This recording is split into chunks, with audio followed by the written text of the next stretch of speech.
outdoors studio. What's up, guys? I know, I realized I didn't do that the last time. Here, let me get in frame. Not in frame. Can you guys see me? I can't really see myself. So, hi. We're back. We're back at the river. It is supposedly a whole different day. I did not just change my makeup a little. This is still a completely different day. Just the exact same location. Y'all don't mind, right? Well, to the ones listening, I'm sure you don't care, but essentially I don't think you care at all if this was filmed on the same day as the other three, or if it's a whole brand new day. Either way, it's still a story to be told. It's still a very valid episode. Yeah. I really hope I'm in frame. Should have probably tested it out before, but it's okay.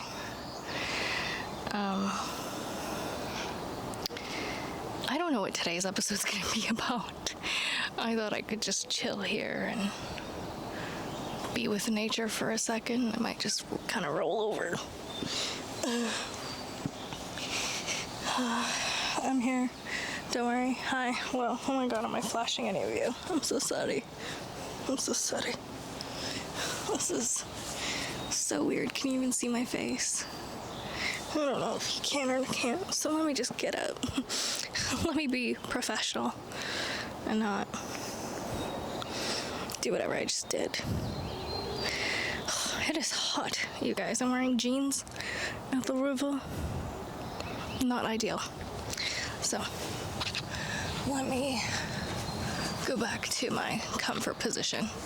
I thought I'd try something else out, but no. We're already stepping outside of our comfort zone. Do we really need to really take it there? I don't think so.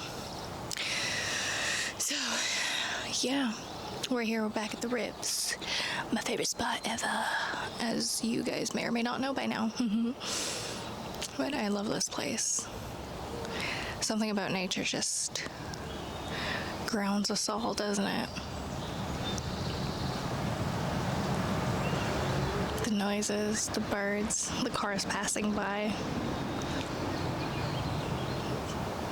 the kid playing over there, people talking, fishies jumping in and out of water, the slugs too, the spiders. It all, honestly, it's all part of it, right?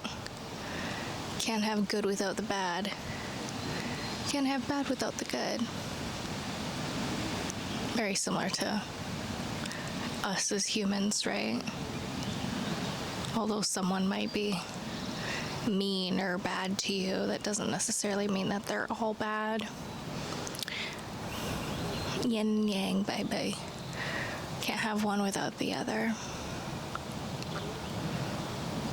That's just how life is. It's all about balance, really.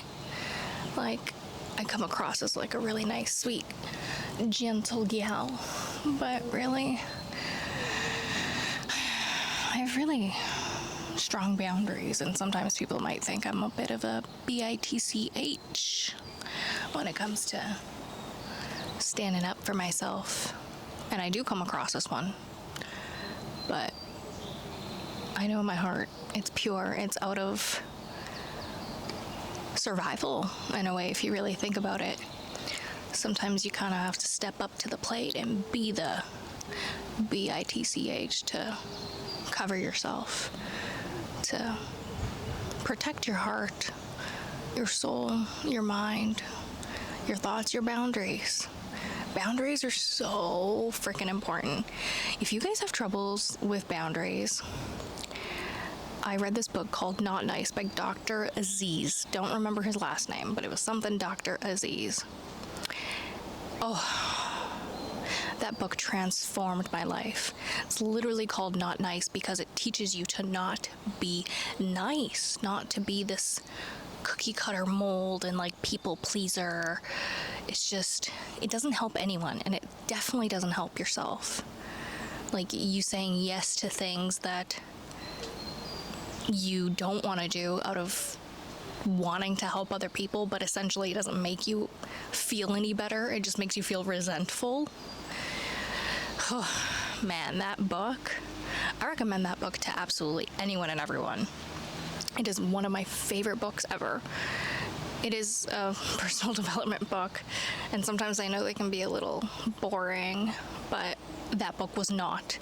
I thought he was such a funny author. Like, it was just so well written. Oh, I remember the summer that I read it. It took me a while to read it, you know, like it wasn't like a sit down 3 days kind of book. You really just have to sit with it, implement, and then get back to it. And I'm so glad I did it that way and didn't just quickly read it. First of all, it's a nonfiction book. Usually I find that nonfictions, except for memoirs, are really hard to digest completely right away. And this is coming from a girl who loves her nonfiction. But this book, it's really essential that you do implement first. Well, you read, then implement. And then you read a little more, and then you learn a little bit more, and it elevates the whole experience of the book. So, yeah. What a great book. Really taught me to be a huge bitch in the best way possible.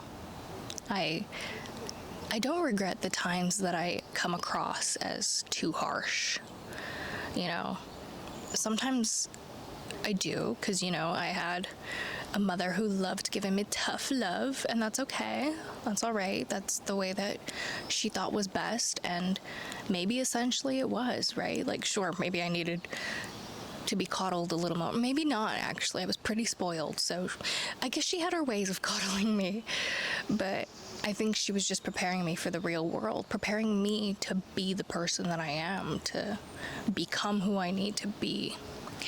And I'm grateful for it, but also because she's so traditional, I had to do a lot of things that I didn't want to do in spite of pleasing my parents. And again, that's fine, because it got me here. You know, and if what I did strengthened the relationship with my parents but didn't strengthen my own, that's okay, because it's all a learning process. Like the other day, my mom asked me, she called me, and I just had a feeling that she was going to ask me to do something dumb, like something that I just definitely didn't want to do. Mom, if you're listening, sorry. I'm still not going to do it for you. But essentially, she was like telling me, she first of all, she texted me while I was reading, and I wasn't having a really good day. And she goes, call me. And usually when she says that, it's because it's an emergency. And so I called her right away. And she goes, oh yeah, look at the way that I like refurnished the cottage. And I'm just like, oh, cool. Yeah, nice. If I'm being quite frank, I didn't really like it. I liked it the way that it originally was, you know? You don't just... Well, I mean, I guess you could do whatever you want to do once you buy your own little cottage trailer, whatever. And so she then goes into talking to me about what's happening at the park, like where they're at. If you've been watching me for a while, you know very much what I'm talking about. I like lived and worked there. So now she's not working there, but she's living there. And apparently there's been a lot of noises, and there's no security, and they try to complain to the general manager, and he does not give a single damn. Or he's just not fixing. I don't know what it is, but apparently people are being rowdy past 11 p.m. Just like this freaking airplane. Whoa. Okay. We're just... How dare they? How dare they ruin this episode? I'm kidding, it's not going to ruin anything. It's nice seeing a little plane. Anyways, what was I saying? Right. So it's been very rowdy. And she wants to send a formal complaint. She wants me. She was going to let me sit through all of her complaints and then write it down and send it off to their head office.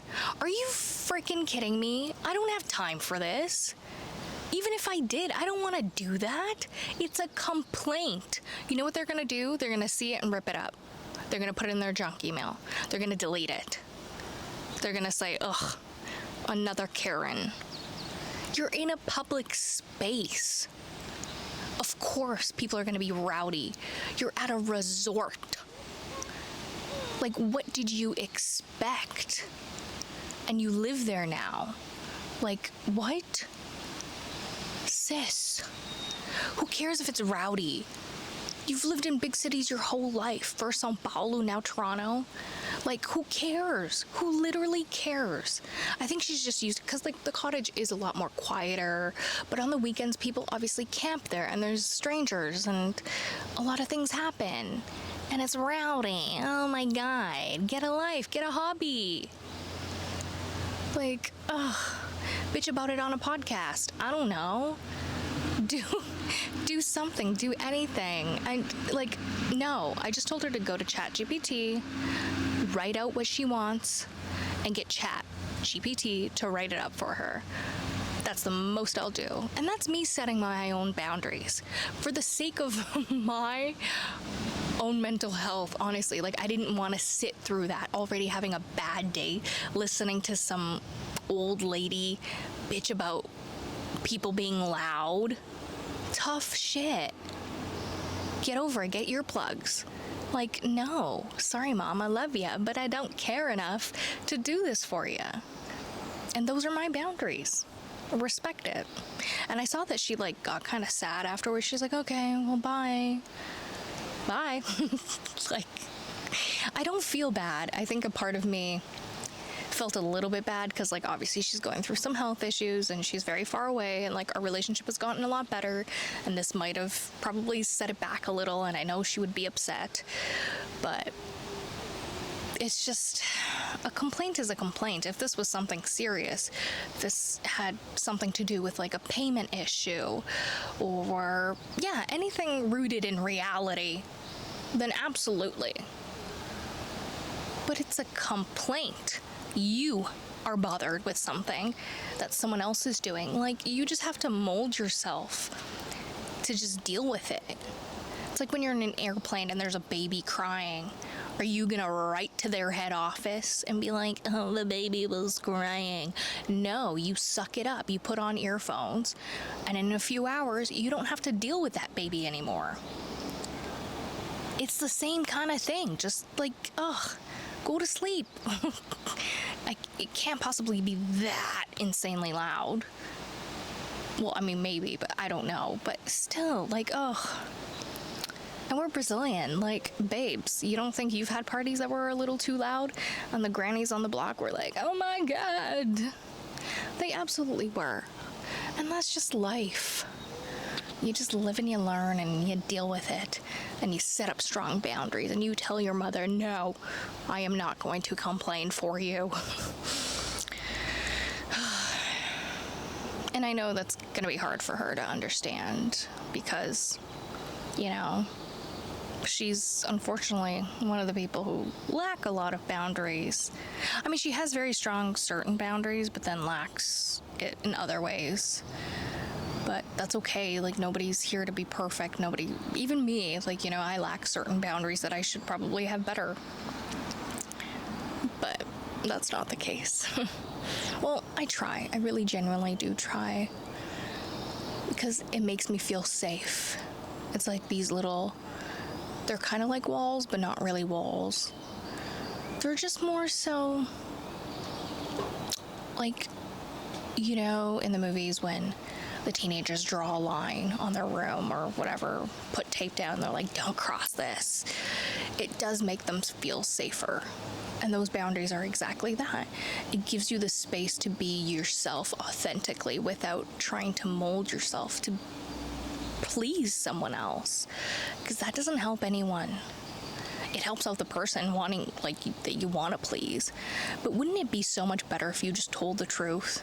And I'm here to tell you the truth is always better. Always. so much better. It really does set you free. There's no room for misunderstanding. It's the truth. It's facts. Out of all the languages you chose to speak, you chose to speak facts, baby. And I will forever be a truth teller and a boundary setter, because it saves me constantly. I don't remember the last time I felt resentful. And when I do things, I do them out of my own heart. Like, there are times at work where some people ask me, like, hey, can you drive me home? And other times, I think earlier I would have been like, yeah, of course, and like go out of my way to drive them. But now it's like, no, I'm not going to be in your area. Literally passes by there in 20 minutes. But I don't have to. Of course I will help a friend in need, but if it's like,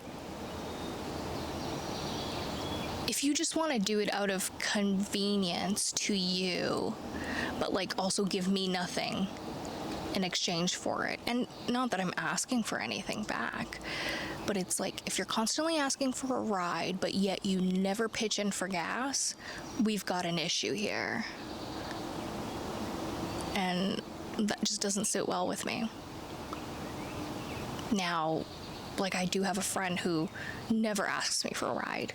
I've offered, but she never does. And anytime I do offer, actually, 2 different people, they always give me gas money. Always. Even if it's like the shortest ride ever. They'll like give me $10 or something. And I'm always like, nah, like, you really didn't need to. Like, that was not even it. But they insist. Because they know what like, you're going out of your way to help someone else. At least be consciously aware and be like, okay, what do they need? What support can I give back to them? And there's also another lesson in receiving too, right? Like, you should be able to receive. And that's a really good lesson to learn too, as much as setting boundaries and not giving as much to other people or pleasing, you also need to learn how to receive. Because when people try to constantly do nice things for you and you don't accept them, it shows a lack of self-love, self-respect, Like, you should be able to receive it. You should absolutely feel the love and the care that other people have for you. But again, it's like, if it's a constant thing, give them some gas money, okay? That's the lesson here. But now that we're on the topic of receiving, I did really struggle with that a lot, actually. Because when you're brought up to be such an independent person, to do your own thing, it's one, hard to ask for help, but we should, because we're not alone in this world. We know this. And 2, being in the energy of receiving allows so much more to come in.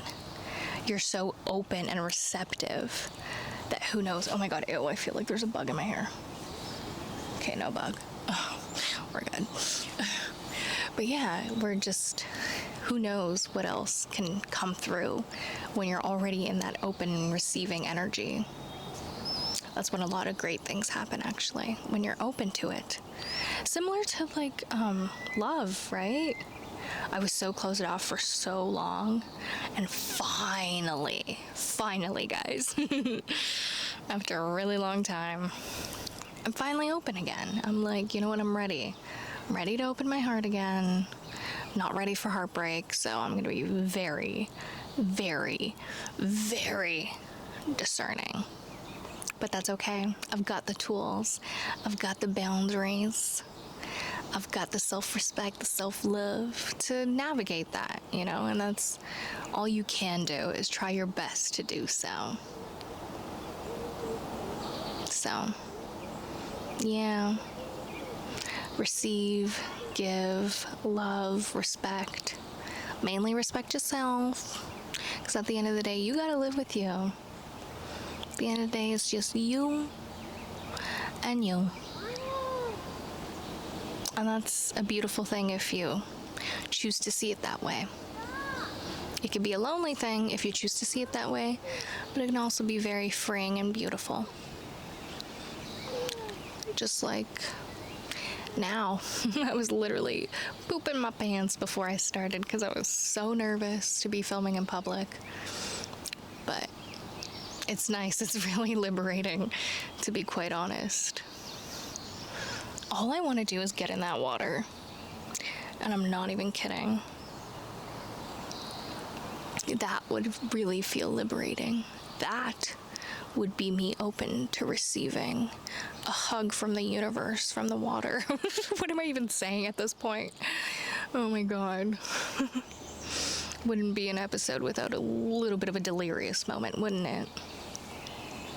But yeah, here we are. And I'm getting to that point where I'm running out of things to say to you guys. I've been talking a lot. I'm parched.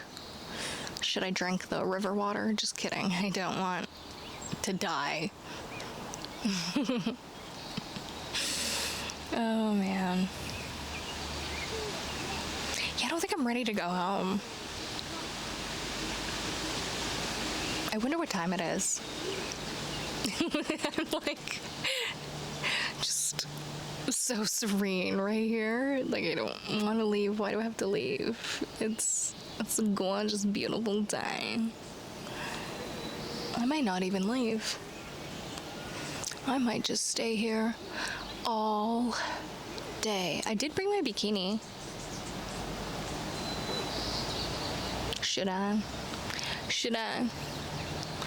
3 likes, 3 comments, and I'll do it. We're setting the bar really low. Anyways, if you guys are just listening to this podcast on whatever platform you like to listen to it, make sure to give it a 5-star review, or any review. Honestly, tell me the truth. I can handle it. And if you're watching this on YouTube, like, comment, and subscribe. Anyways, guys, that is the end for today's episode. Thanks for tuning in. Mwah, mwah, and mwah.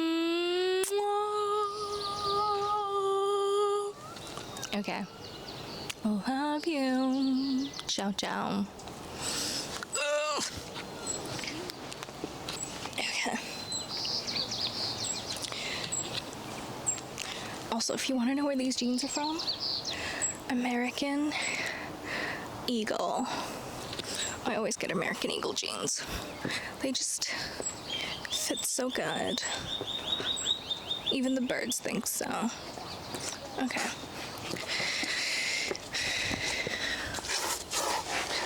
Y'all know the drill. Take a kiss where you want to. Okay. Bye-bye.